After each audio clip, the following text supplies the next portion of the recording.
PowerPoint-nya juga. Ini kayaknya teman-teman masih mempersiapkan diri karena tadi baru selesai. Iya, saya juga apa-apa, nyantai aja, nggak apa-apa. Baru saja ternyata tiga kelas juga lumayan loh Mas buat ngomong terus. Oke.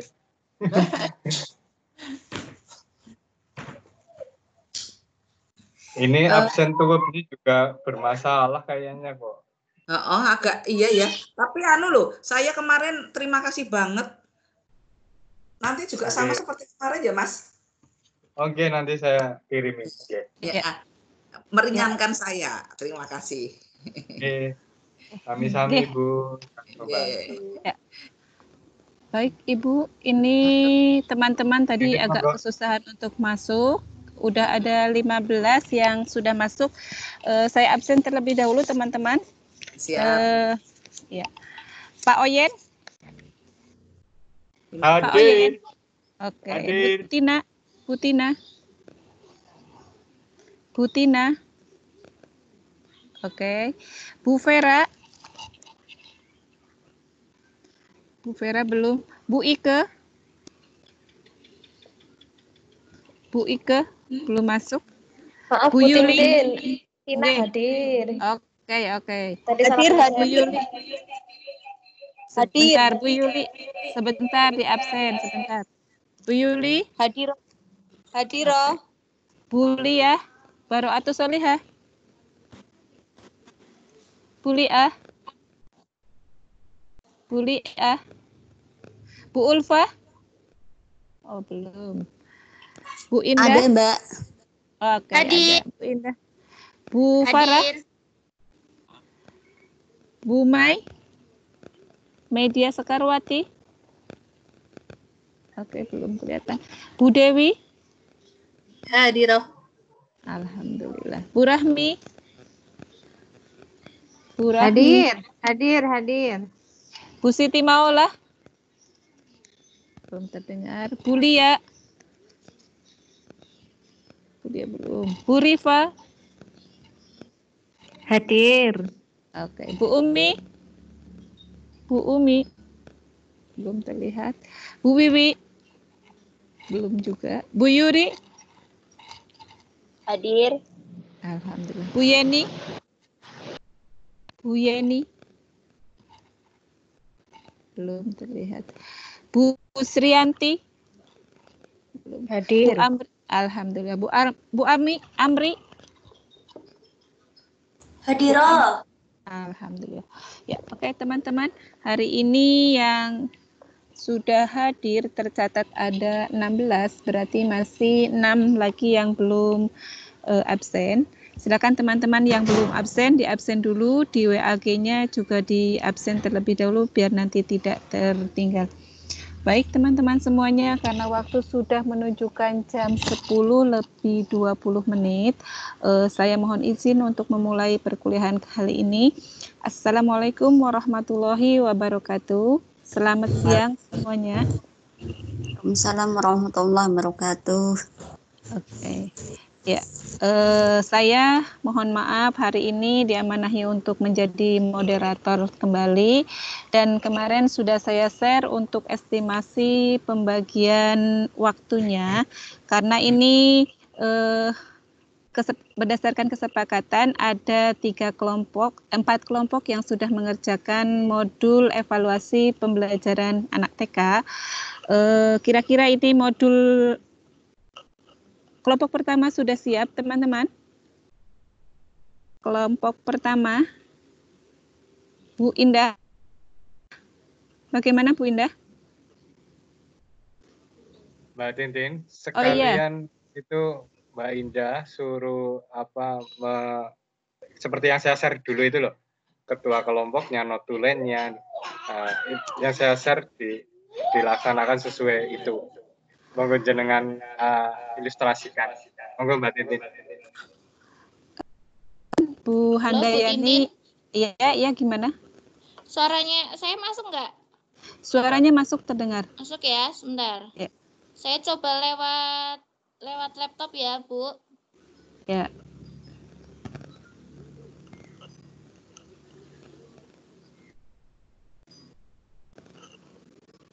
Bahasa.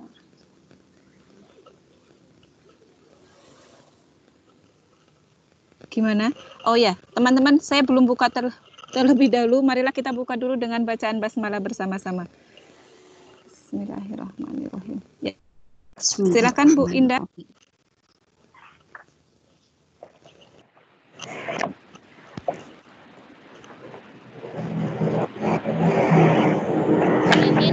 Halo. G.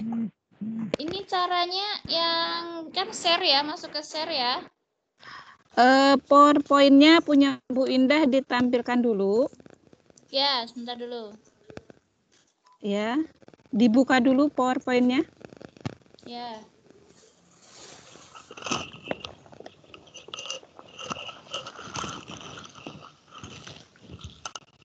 Bisa, Bu?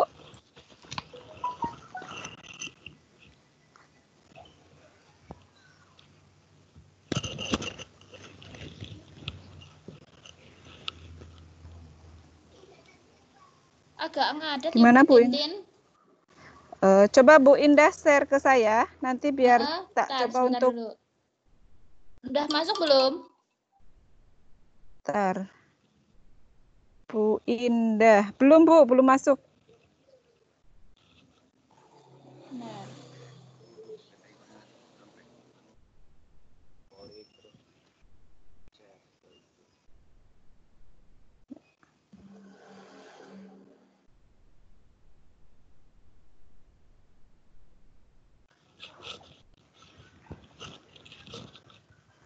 Gimana, Bu? Bisa?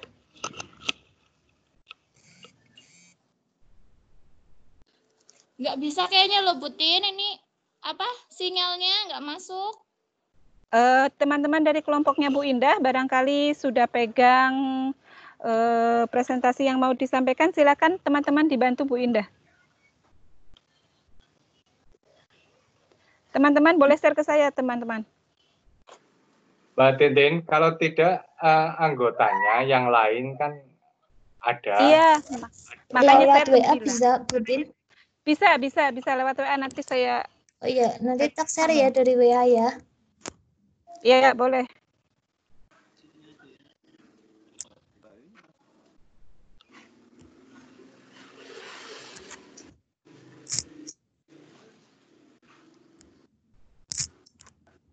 Ya, monggo teman-teman kelompoknya Bu Indah yang sudah pegang presentasinya di-share ke saya, Bu.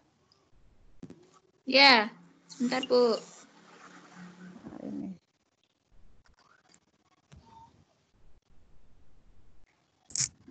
Oke. Vera, evaluasi pembelajaran ini. Saya buka dulu. Vera.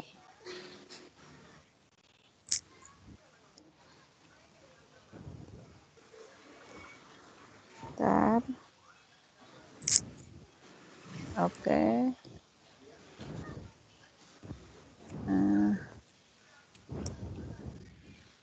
Ya.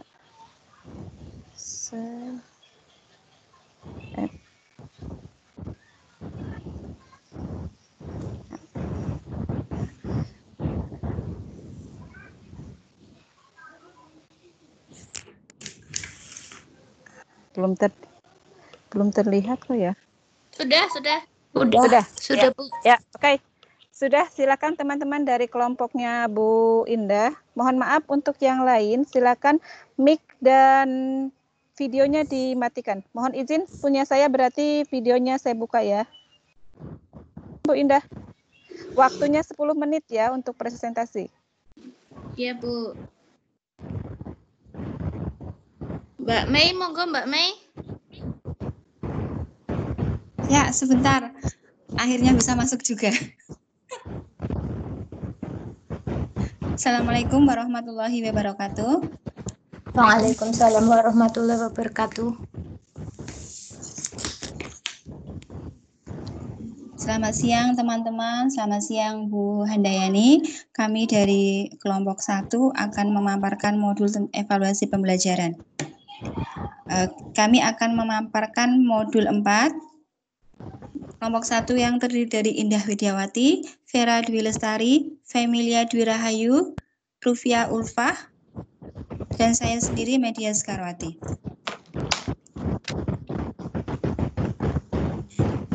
KB1, pertama, asumsi mengenal pendidikan anak usia dini. Anak, hilang ya Bu Tintin? Sebentar. Ya, oke.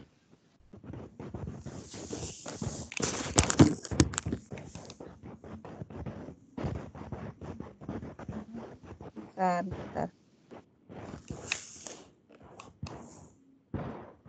Ya, silakan tuh. Ya. Belum muncul? Gimana? Belum muncul ya Bu?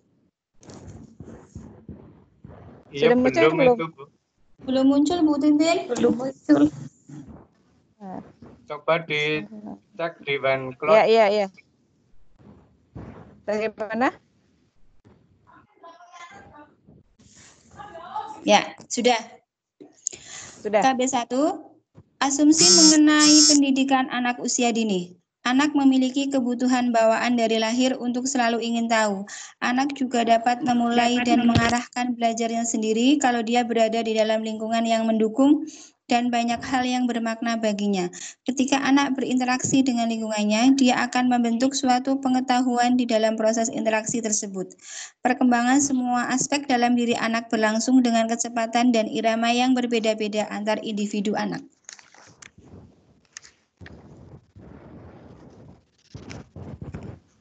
You next. Ya, bentar. Proses belajar. Sudah? Ya, sudah. Proses belajar anak usia dini berlangsung dari hal-hal yang enggak kelihatan. Proses belajar anak usia dini berlangsung dari hal-hal yang Konkret. yang abstrak dan terjadi hanya bila daya pikirnya ikut terlibat. Bila dalam proses belajar itu terlibat banyak jenis intelijensi dan anak belajar apa saja serta anak sudah mempunyai fondasi dalam dirinya sehingga tidak ada anak yang bodoh. Pengetahuan agak nggak kelihatan itu tulisannya. Pengetahuan berakar dalam bahasa, keyakinan, kepercayaan, dan adat istiadat dari berbagai kebudayaan. Banyak cara pengelompokan jenis pengetahuan, proses, dan produk merupakan hal yang penting dalam pembelajaran dan penelitian. Pemecahan masalah mengungguli hafalan fakta-fakta pengetahuan baru. Dibangun atas pengetahuan dan pengalaman-pengalaman sebelumnya, dan dipengaruhi oleh persepsi individu masing-masing. Pengetahuan itu diperoleh lebih efisien dalam konteks yang bermakna.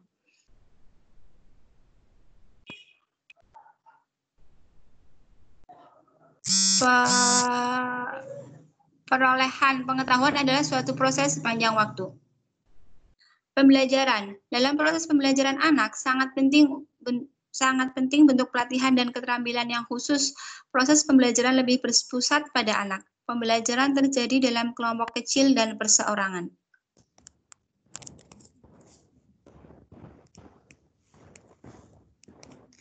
Monggo. Untuk Ya, selanjutnya, lanjut ya. asumsi karakteristik inti dan umum dibacakan oleh Mbak Vera. Monggo Mbak Vera. Oh, ya. Oke, saya lanjutkan. Asumsi karakteristik inti dan umum. Asesmen otentik. Asumsi asesmen otentik. 1. Membandingkan hasil asesmen antar anak kecil sekali manfaatnya. 2. Asesmen otentik adalah refleksi tentang interaksi antara individu dengan lingkungannya dan dengan kemampuan anaknya yang sedang tumbuh. Profesiensi 0 bukan suatu refleksi atau perenungan tentang perenungan bawaannya. 3. Asesmen otentik juga berakar dalam ilmu perkembangan kognitif dan saraf yang sudah terbukti secara ilmiah. 4. Asesmen otentik juga berakar dalam pengetahuan tentang pertumbuhan, perkembangan, dan belajar anak dan dapat membuat prediksi yang valid tentang kinerja anak selanjutnya data yang akan datang. 5. Asesmen otentik dalam konteks kegiatan alami. Bukan paksaan dalam memberikan informasi yang valid tentang pembelajaran anak yang belajar dan proses edukatifnya.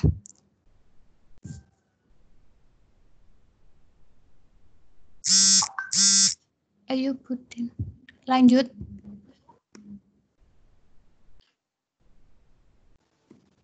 6. 6. Asesmen otentik mempertimbangkan jenis kecerdasan dasar yang berbeda-beda, gaya belajar yang beragam, dan konteks yang berbeda-beda di tempat terjadinya belajar. 7. Bentuk kualitatif asesmen diambil dari kurikulum sesuai perkembangan DAC Developmentally Appropriate Curriculum. B. Karakteristik esensial asesmen otentik. 1. Proses mengumpulkan data bukti, ada tidaknya perkembangan diri dan belajar anak. 2. Asesmen menelaah tentang kebutuhan, keunggulan, kebiasaan, dan mendeskripsikan serta memaknai pencapaian, perkembangan, dan belajar anak dalam kegiatan pembelajaran sehari-hari. 4. Asesmen adalah istilah umum yang meliputi semua metode, termasuk tes khusus yang biasa dipakai untuk menjajaki kinerja atau untuk unjuk kerja anak didik secara perseorangan atau secara kelompok kecil. 5. Secara operasional, asesmen disebutkan sebagai suatu upaya mendeskripsikan cara naratif kualitatif dan memaknai karakteristik seseorang atau suatu bagian dari proses pendidikan dan bisa berfungsi sebagai pelaporan evaluasi hasil pembelajaran kepada orang tua dan pihak lain yang berkepentingan. Monggo dilanjut.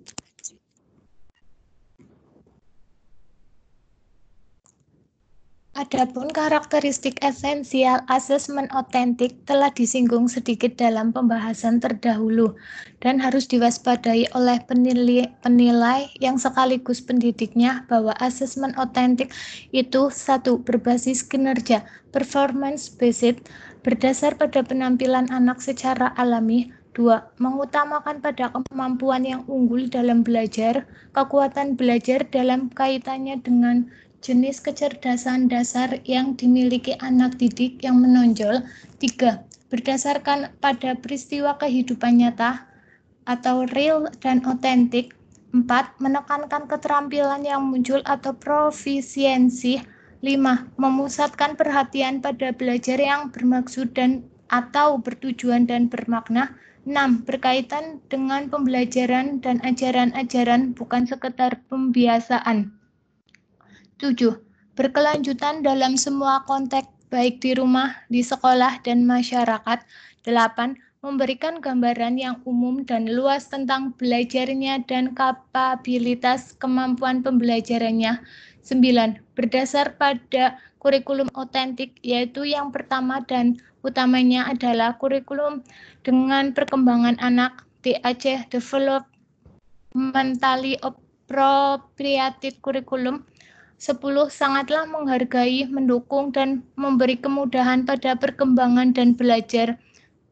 11. Berkolaborasi antara orang tua, anak didik, guru sebagai pendidik, dan para profesional, misalnya dokter anak, psikologi anak, dokter gigi, ahli gizi, dan sosiologi, sebagaimana diperlukan dalam proses pendidikan anak. Oke, karakteristik umum asesmen otentik mempunyai ciri-ciri, yaitu bahwa asesmen otentik 1. Penilaian tidak disajikan dalam bentuk angka atau huruf, melainkan dalam bentuk narasi atau uraian kualitatif dengan kata-kata. 2. Mendorong anak melakukan evaluasi diri anak karyanya sendiri untuk mengetahui dan menentukan hal-hal yang perlu ditingkatkan serta bagaimana cara meningkatkan namun bukan untuk mencari-cari kesalahan.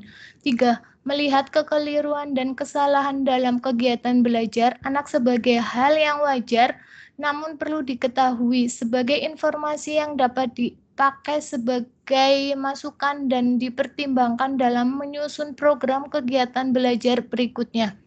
4. Dilakukan terutama melalui pengamatan dan perekaman. 5. Memandang kemajuan anak sebagai perbandingan prestasinya sekarang dan yang telah lalu, bukan terhadap rata sekelompok anak. 6. Melaporkan kemajuan anak didik kepada orang tuanya sebagai informasi secara umum dalam bentuk laporan naratif, uraian kalimat secara umum, artinya keadaan anak dibandingkan dengan keadaan rata kinerja anak itu pada umumnya, bukan terhadap kelompoknya, dan tidak ada tinggal kelas. Untuk KB3 mau dibacakan sama siapa? Ya, Monggo dilanjutkan. Bulia. KB3, kriteria dan perencanaan asesmen anak TK.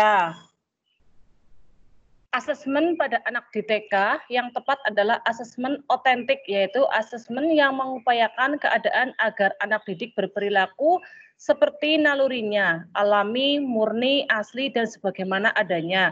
Sementara dia diakses, anak didik tidak diminta untuk melakukan tugas yang tidak biasanya dilakukan. Asesmen otentik menawarkan data deskriptif dan informatif untuk menganalisis tentang perkembangan dan belajar anak didik. Terus, ciri strategi asesmen otentik adalah 1. Pengamatan dengan mengambil sampel, misalnya sampel tulisan, bacaan, seni dari karya anak.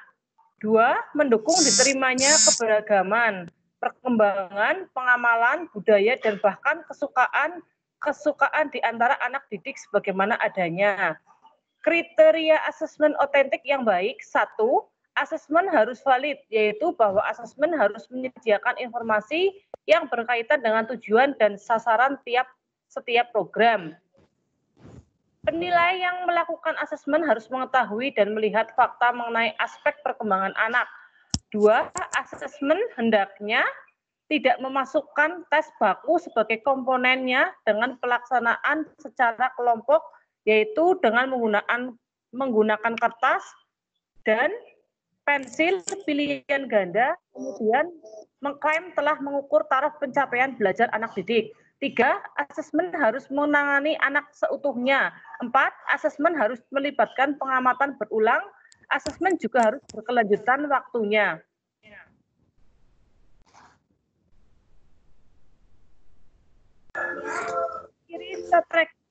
Ciri strategi asesmen otentik adalah 1. Pengamatan dengan mengambil sampel, misalnya tulisan, bacaan, seni dari karya anak. 2. Mendukung diterimanya keberagaman, perkembangan, pengalaman, budaya, dan bahkan kesukaan di antara anak didik sebagaimana adanya. Kriteria otentik yang baik. Asesmen harus valid, yaitu bahwa asesmen harus menyediakan informasi yang berkaitan dengan tujuan dan sasaran setiap program. Monggo dilanjutkan. Ya, 5. Ya, untuk selanjutnya. Ya. Ini sinyalnya jelas. mau Mbak Lia aja. Ya udah, saya boleh apa, Bu Indah? Iya, Ya, boleh. monggo Bu, dilanjut. Ya, 5. Asesmen harus menggunakan beragam metode. 6. Informasi asesmen harus digunakan untuk merubah atau memperbaiki kurikulum guna memenuhi kebutuhan anak secara perorangan dalam program itu. Jika asesmen terhadap anak didik dilakukan dengan baik, maka akan dapat menjadi umpan balik yang bermanfaat bagi peninjauan kembali modifikasi kurikulum yang berlaku. Dalam merencanakan asesmen anak didik TK haruslah lebih dahulu jelas ABD-nya, yaitu A, apa yang mau diakses, B, bagaimana cara mengaksesnya, dan akan D, diapakan data informasi dari hasil pengaksesan itu. Terima kasih.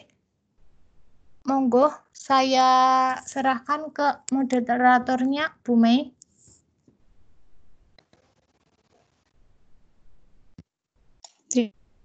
Terima kasih Mbak Bu Vera dan Mei, teman-teman. silakan Bu Mei. Teman-teman, ya teman-teman semua, presentasi kelompok 1 sudah selesai. Monggo jika ada tanggapan ataupun dari pertanyaan dari teman-teman semuanya.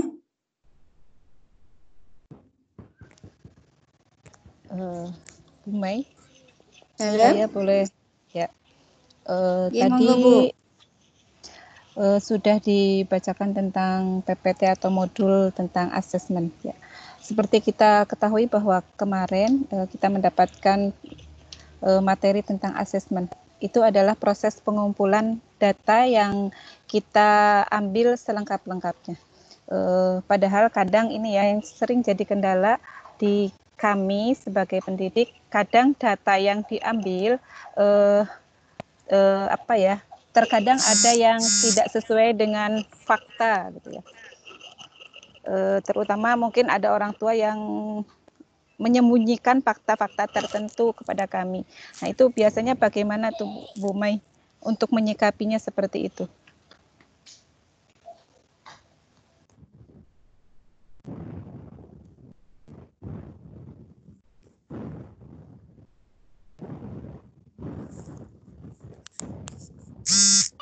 Bu Mei, mau 2 pertanyaan langsung atau sekali pertanyaan dijawab?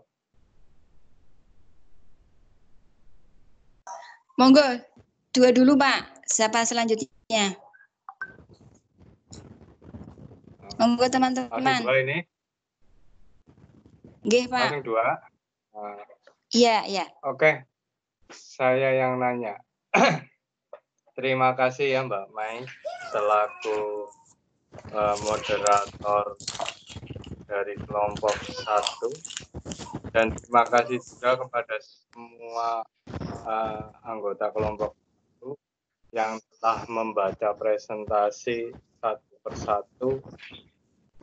Saya sangat terbantu sehingga apa yang disampaikan berwarna-warni sesuai yang membacanya. Kemudian terkait materi pada presentasi kelompok 1 mengenai, saya tertarik dengan pertanyaan yang pertama. Saya hanya menambah terkait dengan asesmen dalam rangka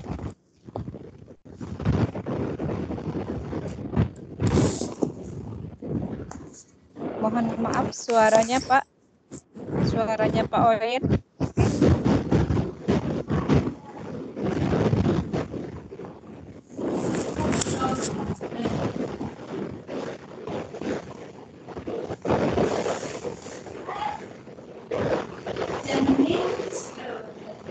Itu barangkali punyanya Bu Vera masih, mic-nya masih nyala Bu Vera. Coba dimatikan dulu. Oh iya. Silakan Pak Oyen.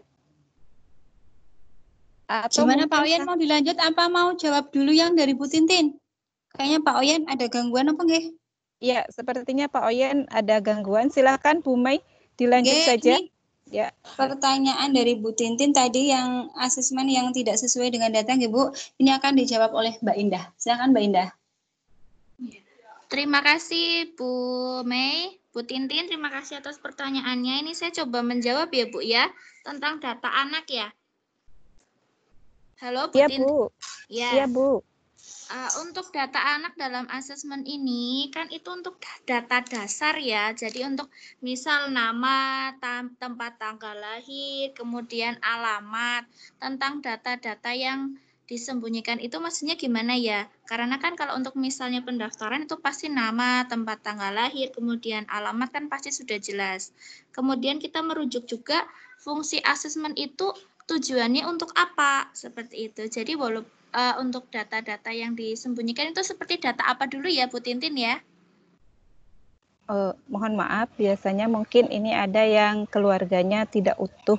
Contohnya misalkan ada keluarganya yang mungkin bercerai, di situ kan harusnya tercantum ada nama ayah dan ibu, tapi kadang-kadang karena hubungan yang tidak harmonis, akhirnya data itu misalkan ayahnya tidak dimasukkan, dan itu biasanya kadang baru terlihat atau baru terdeteksi dengan kami ketika ternyata kok ayahnya tidak dimasukkan, kenapa gitu. Harusnya kan dari awal itu sudah dimasukkan, seperti itu Bu. Oh begitu. Berarti permasalahannya adalah pengambilan datanya ya dari awal. Berarti mungkin pas pendaftaran Bu, kalau misal di tempat saya itu kan pasti ya kita mengisi formulir pendaftaran ya. Nah itu nanti di cross check betul-betul dulu Bu. Jadi misal pun akan dilakukan asesmen, itu data yang kita punya sudah data yang valid sampai ke penyakit yang pernah diderita anak seperti itu. Kami biasanya minta juga fotokopian KMS anak seperti itu. Kemudian untuk misalnya yang single parent seperti itu, kami biasanya kan beliau tidak mau menuliskan nama ayahnya. Nah, kami akan tanya, Bu, kenapa tidak dituliskan? Jadi memang kita kalau di tempat saya satu anak murid ditanya dulu secara keseluruhan pas pendaftaran, terus kemudian mengisi kuesioner seperti itu. Nah, jadi nanti kita betul-betul mendapat data yang realnya seperti apa. Jadi untuk bisa meminimalisir hal tersebut. Seperti itu Bu Tintin. Ya, terima kasih Bu Indah atas jawabannya. Ya, mudah-mudahan sih tidak ada kasus-kasus yang mungkin data itu disembunyikan dari orang tua untuk kelengkapan data dari sekolahnya masing-masing seperti itu. Monggo dilanjut yang lain. Terima kasih. Saya sudah masuk menambahkan Bu Indah tadi sedikit nih Bu Tintin, mungkin kalau di tempat saya juga hampir sama dengan Bu Indah, ketika ada orang tua wali murid yang mengisi daftar itu kan di situ banyak nih data-data anak, nama, alamat dan sebagainya. Kebanyakan sih ketika orang tuanya yang sudah mungkin berpisah kayak gitu, mereka bercerita dengan sendirinya kayak gitu Bu. Kenapa nggih? Jadi kalau data tentang kalau dia sakit apa juga selama ini sih orang tua alhamdulillah dengan kita memberikan data yang agak banyak itu mungkin mereka mengisi, jadi mereka alhamdulillah semuanya jujur sih Bu kayak gitu. Hampir sama kita dengan tempatnya Mbak Indah. Monggo selanjutnya mungkin teman-teman yang lain bisa menambahi, Mbak Ulfa, Mbak Lia ataupun Mbak Vera. Saya akan menambahkan, ya kalau tempat saya sih insya Allah valid ya. Kalau tiap pendaftaran itu harus mengisi semua. Kalau tidak itu sambil berjalannya waktu kadang kan kita dekati wali murid itu, biasanya dia itu akan jujur, dia akan cerita apa adanya. Kita aja bicara pelan-pelan, kenapa kok seperti itu, kadang kenapa kok ayahnya nggak ditulis, oh seperti ini. Biasanya seperti itu, dia akan pelan-pelan akan cerita seperti itu. Terima kasih, menambahkan sedikit saja. Iya, saya setuju dengan Bu Ulfa, bahwasanya di sekolah saya juga ada yang anak didiknya itu mendaftar pada awal itu menggunakan kakak dan akte, tapi kakaknya cuma anak seorang ibu. Nah, kalau kita secara langsung bertanya kan kita rikuh ya, jadinya kadang-kadang itu wali murid itu akan berbicara sendiri dengan face to face antara Bu Kepala Sekolah dengan wali murid itu sendiri, mengungkapkan bahwa ayahnya itu kemana kayak gitu. Itu kasus seperti itu ada beberapa lah di sekolah saya.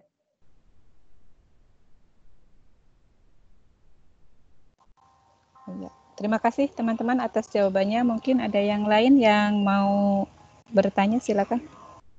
Bu Tintin, saya tadi hilang sinyal ya. Iya, saya Pak Oyen Bu Titin jawabannya. Oh, ada yang menambahkan? Ya, silakan.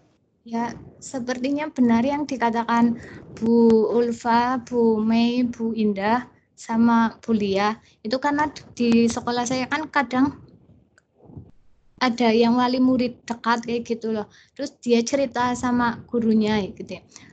Bu ini saya ini enggak kakaknya ini, tapi jangan bilang kayak gini gitu. Terus langsung sama gurunya langsung dinasehati ke sama orang tuanya agar oh ya, jujur aja nggak apa-apa Bu, kalau ini udah bercerai apa gimana begitu. Jadinya kan ada kejujurannya gitu. Iya, Halo? udah mungkin nambahin. Iya. Halo, Ibu? Nggih. Aduh, banget. Seneng loh, dengarnya seneng. Informasi yang diberikan melengkapi satu dengan yang lain luar biasa. Terus tidak nguyai lagi.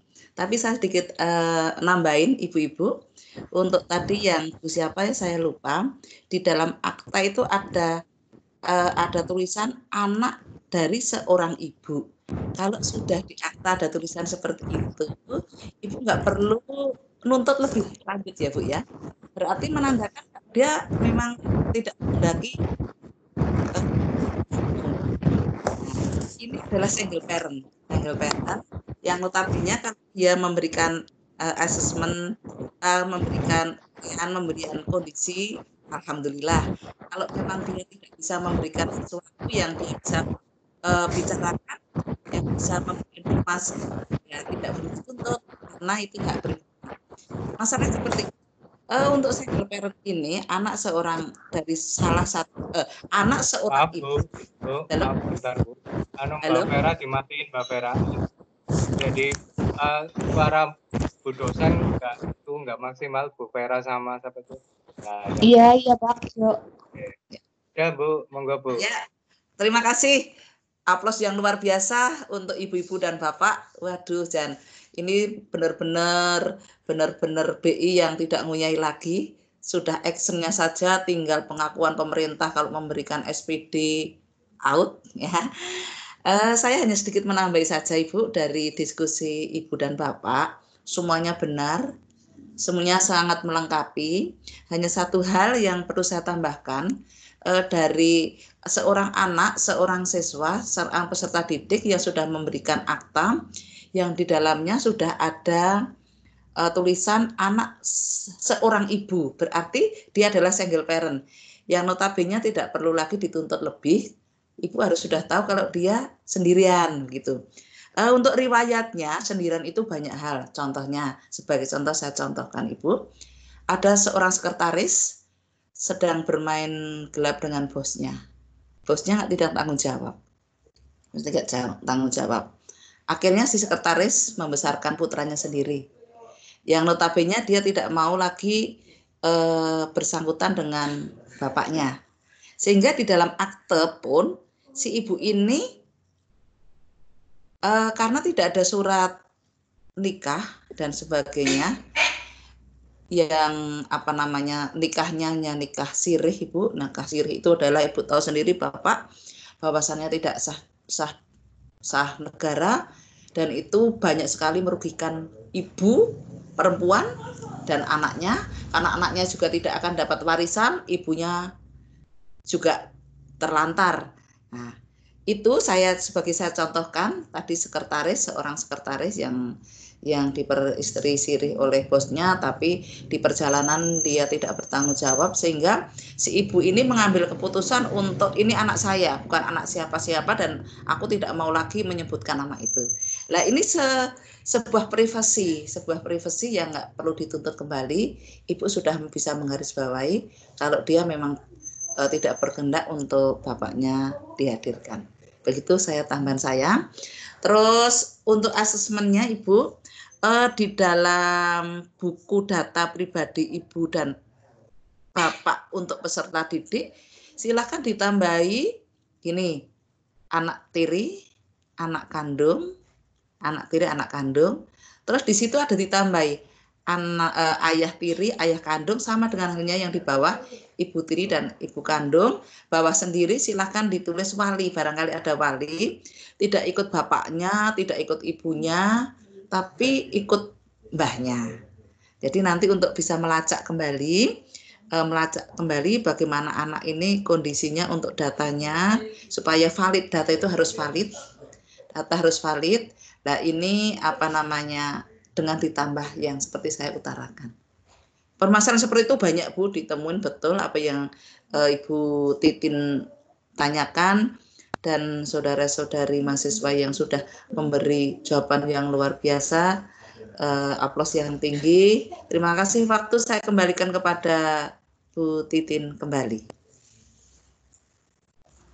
Terima kasih atas jawabannya dan saya serahkan kembali ke kelompok 1, moderatornya Bu Mai. Silakan Bu Mai. Terima kasih Bu Tintin dan penjelasannya dari Bu Yani. Alhamdulillah kalau di kelas di lembaga saya juga setiap formulir pendaftaran itu sudah tertera data orang tua itu ayah atau ibu kandung, ayah atau ibu tiri atau wali itu sudah ada. Monggo selanjutnya tadi sudah ada pertanyaan dari Pak Oyen dan Bu Umi. Mungkin Pak Oyen dulu nggih. Pak Oyen sudah siap? Suaranya sudah terdengar, tadi saya hilang sinyal Mbak Media. Iya, monggo Pak. Sudah terdengar? Ya, Sudah Pak. terdengar. Terima kasih Mbak Media. Maaf ya teman-teman semuanya, tiba-tiba hilang. Saya sebenarnya tadi berurutan dengan Mbak Tintin, yang ditanyakan Mbak Tintin. Saya hanya istilahnya menambahkan ataupun menggarisbawahi pertanyaan Mbak Tintin terkait dengan asesmen yang mana supaya partisipan itu tidak menyembunyikan. Itu bagaimana langkah-langkahnya dari peneliti itu. Ya, hanya itu aja. Monggo Mbak Media. Terima kasih Pak Oyen. Langsung ke pertanyaan kedua dari Bu Umi. Monggo Bu Umi. Iya, terima kasih atas waktunya Bu Media. Yang saya penilaian di Ardi yang itu masuk asesmen otentik apa? Kalau di situ kan ada huruf yang namanya B belum berkembang, MB kayak gitu ya. Terus yang terakhiran kan ada narasinya. Itu masuk asesmen otentik apa bukan? Kalau di Ardira raport yang mau dibagi ke anak itu biasanya di akhir semester kan biasanya dibagi. Dan itu aja yang saya tanyakan. Terima kasih.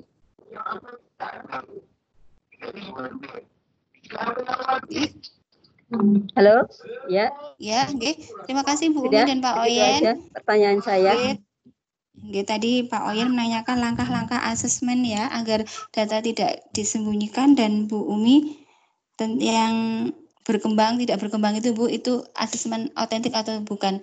Monggo mungkin teman-teman yang lain yang bisa menjawab pertanyaan dari Pak Oyen dan Bu Umi. Teman-teman dari kelompok 1 silakan. Ya, monggo Mbak Indah. Ya, untuk Pak Oyen ya, bagaimana partisipan agar tidak menyembunyikan data? Baik. Halo, bisa terdengar? Ya, mohon maaf Bu Umi dimatikan. Oh ya, betul. Halo, sudah bisa? Lagi suapin sih sana mama lagi Mohon maaf Bu Umi, mikrofonnya dimatikan terlebih dahulu Bu Umi. Sudah, Bu? Ya. Silakan Sudah, Bu ya, Indah. Ya. Untuk Pak Oyen, bagaimana langkah-langkah agar partisipan tidak menyembunyikan data ya? Di sini kita juga, halo. Mikrofonnya mohon dimatikan ya Bu.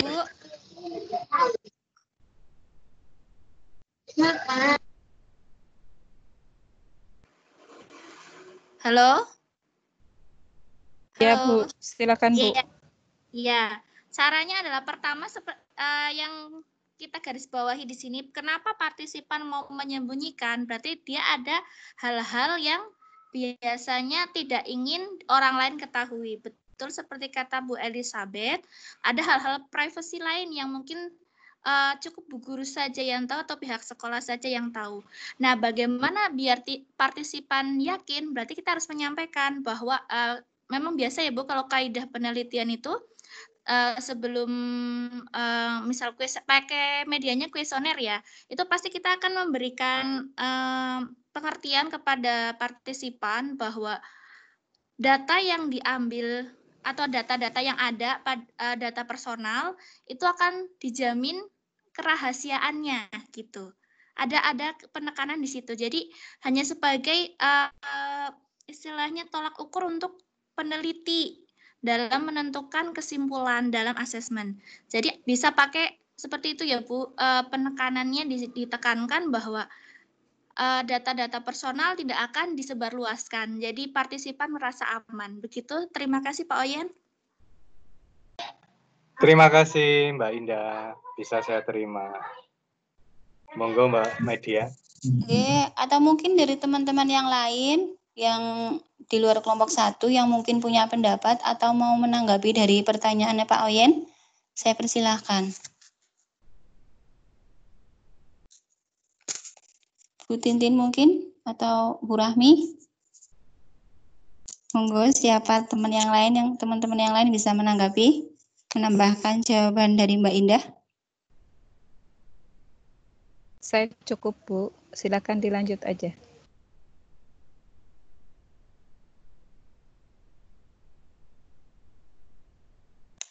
Selanjutnya pertanyaan dari Bu Umi tentang asesmen otentik. Ya, Mbak Mai. Salam. Ya, saya akan mencoba menjawab pertanyaan dari Bu Umi ya. Oh ya, monggo Mbak Lia. Tadi Bu Umi mengatakan bahwa yang namanya belum berkembang atau sudah berkembang itu merupakan masuk ke dalam bukti otentik atau tidak gitu nggih.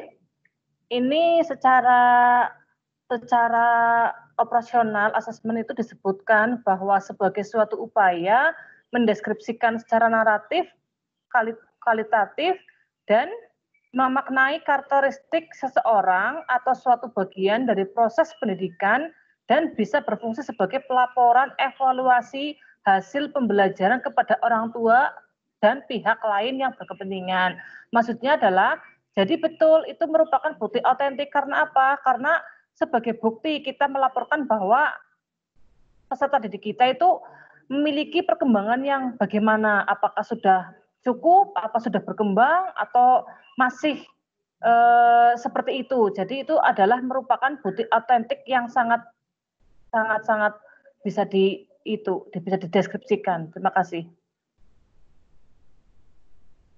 Bagaimana Bu Umi?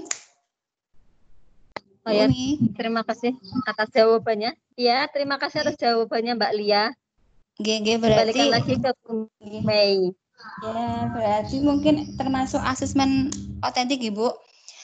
Bagaimana Bu Handayani, mungkin ada yang mau Ibu tambahkan? Bu Yani? Sementara dulu untuk dilanjut aja dulu. Sudah cukup jelas jawabannya. Oke. Ini Nuwun sewu Ibu, untuk hari ini yang presentasi berapa kelompok nggih? Harusnya 3, tapi kalau nanti 2 nggak apa-apa, yang 1 yang kelompok 3 nanti minggu depan tuh webnya. Waktu tuh web minggu depan. Berarti nanti kita buat 2. Oh, nggih. Berarti ini kita sampai jam berapa nih, Bu? Jam 12. Berarti hari ini kan kelompok 1 dan kelompok 2 nggih? Yang presentasi. Yang kelompok 2 kita lihat dulu sampai di mana. Nanti kalau masih ada waktu ya kita lanjut kelompok 3. Barangkali nanti waktu habis untuk kelompok 3, habis untuk kelompok 2 ya kelompok 3-nya cancel nanti minggu depan. Itu ya. Oke. Assalamualaikum Bu Handayani. Halo. Bu Handayani, saya mau ya. Bertanya sedikit. Bagaimana kalau ada peserta didik yang mendaftar ke sekolahan tapi tidak mempunyai akte ataupun kakaknya masih belum kelihatan tanggal lahir anak, itu seperti apa Ibu Handayani? Oh ya, terima kasih. Ya. Ibu, bagaimana kalau peserta didik datang ke sekolah tanpa membawa persyaratan apapun, boro-boro akte, apalagi kakaknya tidak begitu jelas? Tapi Ibu tanyakan, ada tanggal lahir nggak? Apa itu surat kelahiran dari keterangan dari bidan itu yang nanti untuk ngurus apa namanya akta? Mestinya katanya ada. Ya, itu kan setiap anak yang lahir kan pasti dikasih gitu, nggih. Tapi kan bionya mungkin sudah pindah rumah atau gimana sehingga mungkin hilang atau gimana gitu, Bu? Ayo cari lagi. Sementara diterima tetap, tapi ibu supaya nyari lagi, karena kedepannya itu dituntut Bu. Sampai di ujung sekolah manapun itu dituntut harus ada. Ya, untuk kayak nikah siri kayak gitu Bu. Iya, seperti yang ceritakan tadi ya. Akhirnya tapi kan tetap dia kelahiran kan tercatat. Oh, nggih. Terus nanti aktenya Ibu, aktenya bunyinya akte anak dari seorang ibu tadi. Oh, nggih. Jadi ibu tadi dikasih pemahaman Bu. Dikasih pemahaman. Dikasih pemahaman. Ini bukan aib Ibu. Ibu harus bisa bangkitkan putra Ibu. Biarlah yang menjadi kelam Ibu saja, tapi anak masa depan harus lebih baik daripada Ibu untuk untuk supaya lancar dalam sekolah, Ibu harus carikan akte dengan persyaratan ini. Gampang kok. Kemarin lama saya ada pemutihan akte itu di sekolah gampang, nggak dipersulit. Gitu. Terima kasih Bu Handayani. Siap, Inje. Monggo. Bu Titin lanjut. Ini saya Bu, ini saya juga mau bertanya sebentar. Oh, siap. Oke. Ini menambahkan yang Bu Familia tadi tanya, kalau Bu Familia mungkin tentang akte nggih Bu. Kalau saya tentang ijazah. Kalau ijazah itu penulisan ijazah itu kita juga harus berdasarkan data yang ada di akte nggih Bu. Iya. Lah, tapi kan kadang ada setiap tahunnya itu pasti ada saja yang hanya ada nama ibunya. Berarti kita juga kalau untuk seperti itu kita tidak perlu tanyakan lagi nggih Bu. Kita hanya modalnya berdasarkan akta gitu saja. Jadi untuk nama orang. Iya, betul Bu. Iya. Dia berdasarkan akta aja. Apa gitu guys? Enggak ada. Berarti salah, memang kolomnya harus dikosongi. Iya, betul. Begitu Bu. Matur nuwun Ibu. Nggih. Inje. Bu, mau menambahkan Bu. Inje. Gimana? Nyun sewu, mau menambahkan, saya juga punya pengalaman saya sendiri ya antara akte dengan ijazah. Saya itu punya 2 akte. Karena yang pertama itu, saya pertama itu aktenya tidak sesuai dengan ijazah. Tapi kan kalau ijazah itu kan harus lebih kuat. Jadinya saya bikin lagi untuk yang kedua kalinya untuk menyamakan antara akte dan ijazah saya. Karena kalau ijazah itu tidak bisa dibikin karena memang dari awalnya seperti itu, tapi kalau akte salah saya bikin lagi Bu. Bisa alhamdulillah jadi dan itu cepat sekali. Terima kasih. Begini Bu, bukan berarti ijazah nggak bisa. Prosedurnya sing minta ampun panjang banget sampai ke Semarang Bu. Sampai ke Semarang dan rampungnya lama. Kalau akte hanya sampai kabupaten. Itu bukan terus nanti kalau sudah timbul bukan lagi ijazahnya tetap itu hanya surat keterangan. Jadi memang kalau kesulitan antara akte sama ijazah kok ndelalai harusnya Marsana Kak Marsono ya Bu ya. Kalau karena di Wetan kan itu kan pakainya A, kalau di sini kan bunyinya Marsana A ya Bu. Jadi permasalahannya O sama A, ben itu jadi masalah. Itu yang kita sarankan ya yang diganti aktenya saja. Toh akte hanya di kabupaten. Kita instasinya hanya itu. Tapi kalau nanti ganti ijazahnya prosedurnya dinas pendidikan sini, sekolah dulu, dinas pendidikan, surat keterangan dari terus akte, terus nanti sampai Semarang, mbuh dadine kapan gitu. Jadi intinya begitu, bukan berarti ya Ibu bisa katakan kalau diganti sulit atau bahkan tidak bisa diganti karena memang sulitan itu. Ya bagus, betul Ibu, itu langkah yang luar biasa. Menambahkan Mbak Ulfa dengan pengalaman saya dulu itu memang akte itu dibuat dari yang namanya kartu lahir, kena lahir zaman dulu itu untuk membuat akte, tapi membuat aktenya itu pada zaman pemutihan sehingga mungkin saking banyaknya orang yang membuat akte ada kesalahan dan orang tua itu tidak respect jadinya disimpan langsung nggak diteliti. Akhirnya sampai dengan ijazah S1 pun dari SD sampai S1 itu berbeda dengan akte tanggal lahirnya. Nah, pada saat itu saya mengajukan untuk ganti pihak aktenya itu tidak mau sama sekali karena harus melalui sidang. Nah, terus pada waktu itu adik saya kan itu yang itu terus sidang dengan menggunakan syaratnya itu membawa orang yang dekat, orang tetangga sudah pernah itu mengetahui anak itu lahir kayak gitu. Iya, betul. Itu pun aktenya nggak diganti, Bu, tapi hanya dikasih keterangan di sebelah aktenya. Diketik di sebelahnya. Seperti itu. Karena untuk mengganti ijazah memang sangat lama kayak gitu. Jadi itu pengalaman saya sendiri seperti itu. Iya, betul, Bu, Ibu ya katakan betul. Harus bawa saksi yang dulu tahu kelahiran dia, lahirnya dia, terus bawa ke sana, baru nanti betul apa yang Ibu katakan. Saksinya itu minimal 2 dan itu di kantor pengadilan dengan berbagai syarat gitu, Bu. Maka itu fungsinya kedisiplinan kita secara administrasi, Bu. Sekarang dituntut seperti itu. Monggo hati-hati semuanya. Gampang-gampang angel intinya. Gampang sudah terbiasa tapi ada kekeliruan itu. Monggo Ibu, ada lagi yang mau ditanya? Mau bertanya Ibu saya, Bu. Saya mau bertanya dulu, Bu. Ini ada apa? Kalau misal tempat lahir, kadang ijazah sama akte itu beda apa ya? Itu misalkan yang di akte Purwokerto gitu, ijazahnya Banyumas gitu, perlu dicantumin semua apa pilih salah satu aja, Bu? Iya, Purwokerto kan sudah Banyumas. Oh iya, maksudnya kan kadang kan harus ada itu Purwokerto Banyumas kayak gitu. Kita pilih Purwokerto aja apa Banyumas gitu apa? Purwokerto aja juga nggak apa-apa, Banyumas aja juga nggak apa-apa. Salah satu Ibu. Berarti sama ya? Ya, Ibu mau pilih Purwokerto atau Banyumas? Yang penting jangan kan bidan. Iya, soalnya kan waktu itu pernah ada orang yang bilang harusnya itu harus dicantumin dua-duanya Purwokerto sama Banyumas kayak gitu. Domisili di mana? Beda sih. Domisilinya Purwokerto. Oh iya, ampun, Purwokerto sudah mantap. Oh iya. Terima kasih atas jawabannya. Monggo, sinten malih Bu Titin.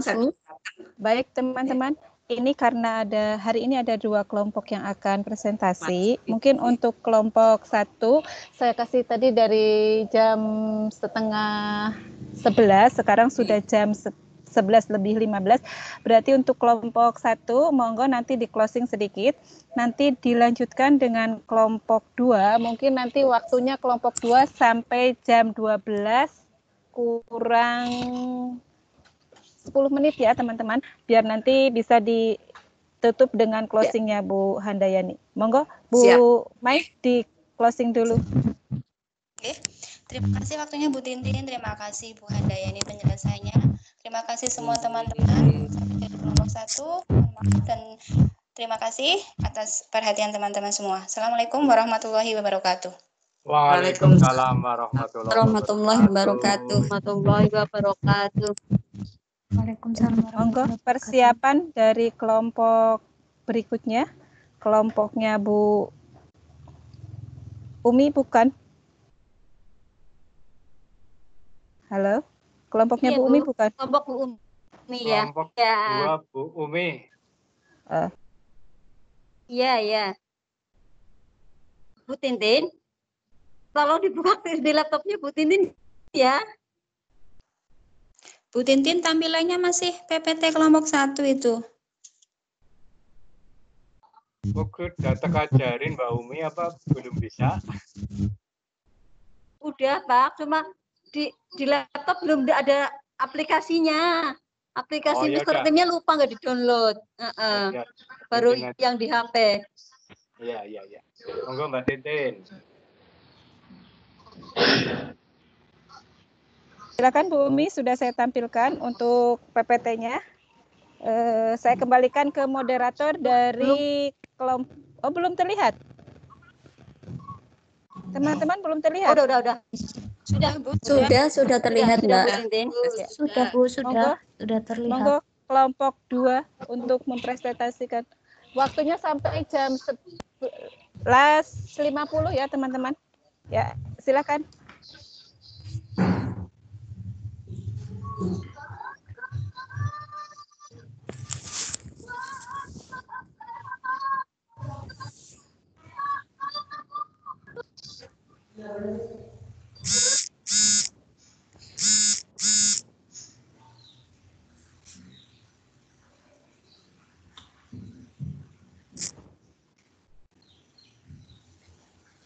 monggo moderator dari kelompok 2, silakan kelompok 2 masuk.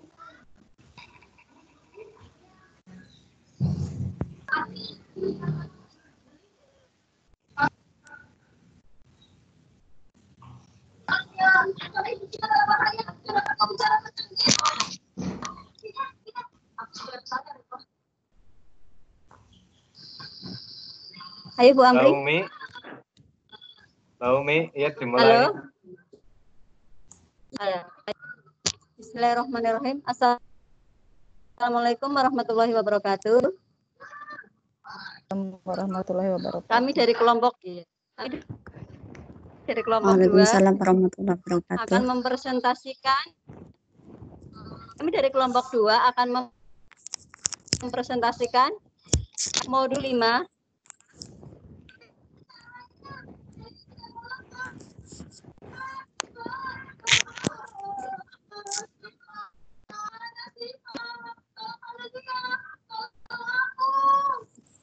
Oke, teman-teman bisa membantu Bu Umi. Selain Bu Umi, silakan Bu Amri atau Bu Yuli yang bisa mempresentasikan teman-teman. Sudah saya bantu dari sini, teman-teman. Silakan.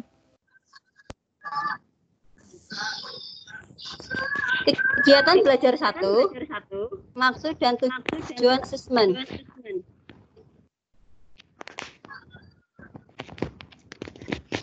Maksud tujuan asesmen otentik. Maksud dan tujuan mengakses anak TK ialah